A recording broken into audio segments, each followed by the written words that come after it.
Hindi pabor si Senator Ping Lacson sa planong ibalik ng Kamara sa Palasyo ang 2026 National Budget Proposal sa gitna ng mga kahina-hinalang nilalaman nito, lalo't proposal pa lamang ito.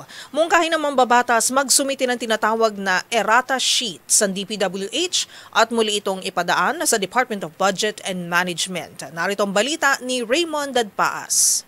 Hindi maaring ibalik ng Kamara de Representantes sa Malacanang ang 2026 National Expenditure Program o NEP matapos matuklasan na ito ay mangled o mga kaduda-duda ang entries nito.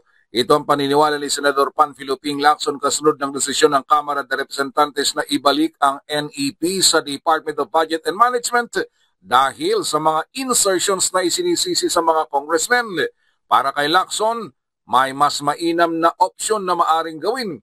Ito ay ang pagsusumiti ng Department of Public Works and Highways o DPWH ng kung tawagin ay errata sheets at idadaan ito sa DBM para pag-aralan at nasa Kongreso na ang desisyon kung ito ay tatanggapin.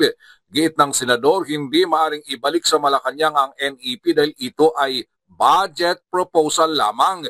Hindi pa ito enrolled bill na para sa approval o line item veto ng Pangulo. Nagpasalamat si Lacson kay Pangulong Bongbong Marcos dahil sa kanyang pagtuligsa sa matinding pagbaha dulot ng sunod-sunod na bagyong Krising, Dante at Emong ay tiyak na magpapatuloy ang pagmanipula sa national budget.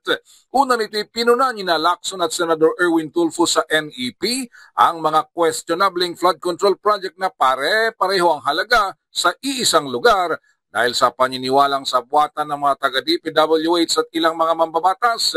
Nabanggit ni Lacson ang karanasan ni Senate Minority Leader Vicente Soto III na matapos manalo nitong eleksyon ay may tumawag na taga-DPWH sa kanyang staff.